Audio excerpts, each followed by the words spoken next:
ಅಲ್ಲ, ಈಗ ಸರ್ದಾರ್ ವಲ್ಲಭಾಯ್ ಪಾಟೀಲ್ ಮಾಡಿದ್ರಲ್ಲ, 3 ಸಲ ಮಾಡಿದ್ರಲ್ಲ ಬ್ಯಾನು, ಆಗಿದೆ ಅಲ್ಲ, ಅದ್ರ ಬೇರೆ ರಿಜಿಸ್ಟರ್ಡೇ ಇಲ್ಲಲ್ಲ. ಈಗ RSS ಅಂತಕ್ಕಂಥ ಸಂಸ್ಥೆ ರಿಜಿಸ್ಟರ್ಡೇ ಇಲ್ಲ.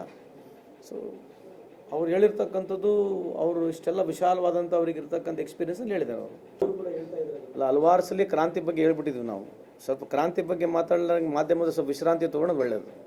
ಸ್ವಲ್ಪ ನೀವು ವಿಶ್ರಾಂತಿ ಎದ್ದು ಬಿಟ್ರೆ ಏನಾಗೋದಾಗ್ತದೆ. ನೀವು ಅಷ್ಟು ಕ್ರಾಂತಿ ದಿನ ಬೆಳಗ್ಗೆ ನೀವು ಕ್ರಾಂತಿ ಬಗ್ಗೆ ಅಲ್ಲ, ಒಂದು ನಿಮಿಷ ಆಯ್ತು ರೀ, ಅವರಿಗೂ ವಿಶ್ರಾಂತಿ ತೊಗೊಳಕ್ಕೆ ಹೇಳ್ರಿ. ಏನು ಅಲ್ರಿ, ಏನಾಗ್ಬೇಕು ಹಾಗೆ ಆಗುತ್ತೆ, ಹೌದಲ್ಲ?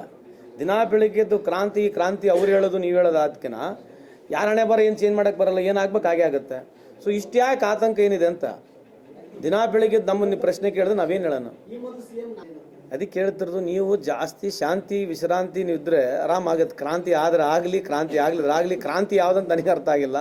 ಸ್ವಲ್ಪ ನೀವೆಲ್ಲರೂ ಮಾಧ್ಯಮದವರು, ಅಪೋಸಿಷನವ್ರು ಸ್ವಲ್ಪ ವಿಶ್ರಾಂತಿಯಲ್ಲಿ ಇರಲಿ ಅಂತ ನನ್ನ ಮನವಿ ಮಾಡ್ಕೊಳ್ತೀನಿ ನಿಮಗೆ. ಇನ್ನಷ್ಟು ಹೆಚ್ಚಿನ ಮಾಹಿತಿಗಾಗಿ ಫಾಲೋ ಮಾಡಿ ಬ್ರಿಗೇಡ್ ನ್ಯೂಸ್ ಕನ್ನಡ.